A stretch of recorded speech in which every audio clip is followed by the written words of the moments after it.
Alors, donc maintenant, on va voir la partie donc arrangeur, même si effectivement il est important de voir la partie d'éditeur de pattern avant l'arrangeur, mais je le fais avant puisque on verra qu'il aura une utilité dans la compréhension de la suite. Alors, comment ça se passe? Vous avez ici je ne sais pas si vous voyez, dans un projet, on a 5 pour une synchronisation et retrig comme retrigger. Alors, donc ici, cette partie-là va nous permettre de contrôler les scènes, qui vont contenir chaque scène pourra contenir des patterns regroupés, si je puis dire, dans des groupes de A à H, à savoir 8 groupes. Alors, comment ça se passe? On va prendre plutôt un exemple, je vais prendre un exemple concret. D'une composition rapide. Alors là, effectivement, discard, ça veut dire je ne veux pas sauvegarder cette configuration. Alors je charge un des derniers projets test. Je ne sais plus à quoi ça ressemble d'ailleurs. Voilà, donc j'ai plusieurs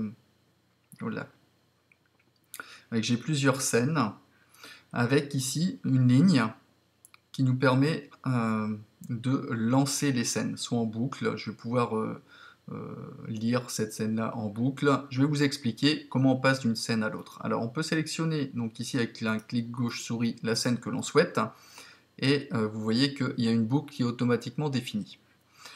Maintenant, on peut, avec un clic gauche souris, étendre pour lire ces deux scènes-là en boucle, voir tout le projet complet. Hop. Alors, attendez, hop, je sélectionne le premier et je vais jusqu'au dernier, ça sera plus simple. Et vous voyez qu'à l'intérieur, j'ai plusieurs scènes. Enfin, dans ma scène, j'ai plusieurs clips qui correspondent au pattern. Donc là, j'ai un groupe avec un kit, de batterie. Vous voyez.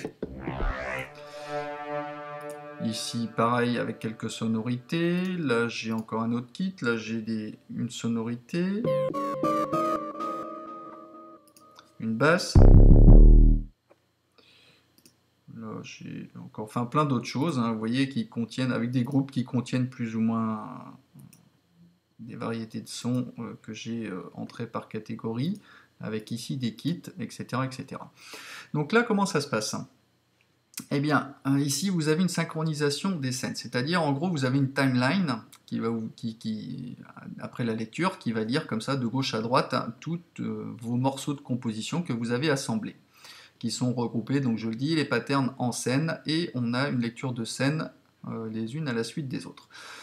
Quand vous voyez ici le 5 pour synchronisation de scènes, on peut le faire soit par rapport à la mesure, la demi, le quart, le huitième, soit sur off, on va prendre sur off par exemple. Et ici vous avez le retrig pour retrigger.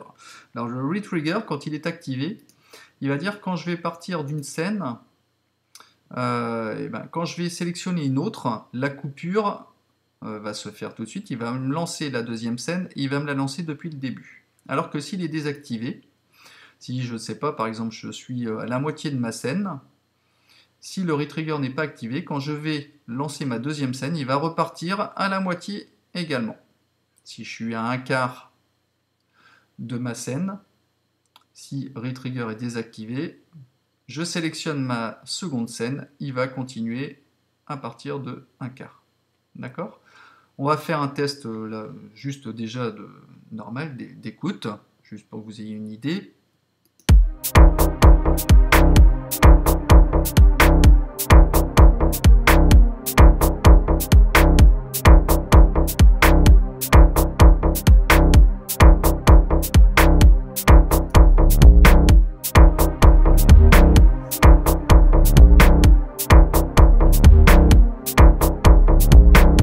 Etc., etc. Donc là, il faudrait peut-être que je rétrécisse parce que mes scènes sont assez longues. Là, par exemple, je mets synchro sur off, je vais mettre retrigger. Retrig, et vous verrez qu'à la lecture, il va repartir quand je vais sélectionner une autre scène, il va repartir dès le début.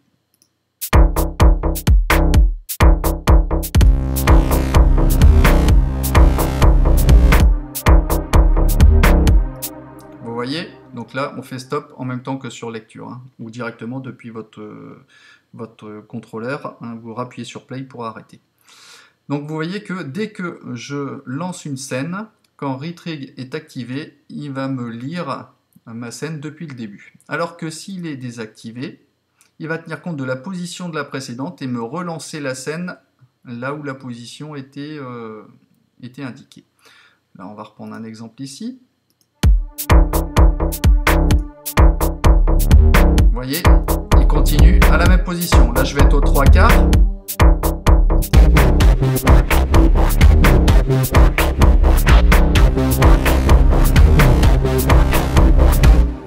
Etc., etc.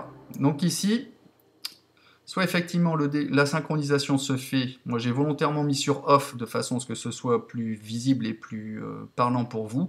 Hein, après vous pouvez déclencher, permettre la synchronisation des scènes, soit à la mesure, soit à la scène, hein, ou à la demi, au quart ou au huitième. Hein, si on laisse par défaut la scène, eh ben, il va attendre que la scène soit terminée pour relancer l'autre scène. D'accord ? Alors après ici, ben, vous avez donc la timeline, hein, on a les scènes qui se suivent, que vous pouvez renommer d'ailleurs, hein, clic droit, alors non, vous double-cliquez dessus pour la renommer, pareil ici. Ici, donc, comme vous l'avez aperçu, vous avez les groupes, donc qui vont jusqu'à H, de A à H, donc vous avez 8 groupes qui contiennent chacun des kits ou des instruments.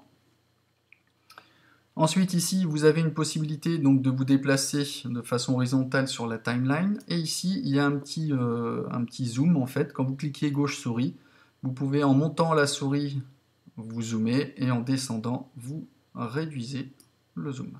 D'accord ? C'est à peu près tout par rapport aux scènes. Donc, vous voyez que si je fais un clic droit sur une scène, je la supprime. Je fais CTRL Z pour la laisser. Si vous faites un clic gauche, hein, vous allez sur une scène bien précise. Voilà. Et vous envoyez le contenu, vous voyez le contenu du pattern, mais ça on le verra dans un prochain tuto. Voilà, donc n'oubliez pas, à partir du moment où vous pouvez étendre à n'importe quel moment ici votre boucle, là, tel que c'est configuré, il va me lire la scène 2, la 3, la 4 en boucle.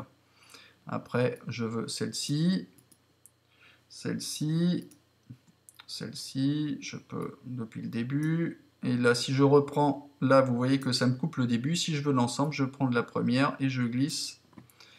Voilà. Donc j'en ai terminé avec le mode arrangement et je vous donne rendez-vous pour la partie zone de contrôle.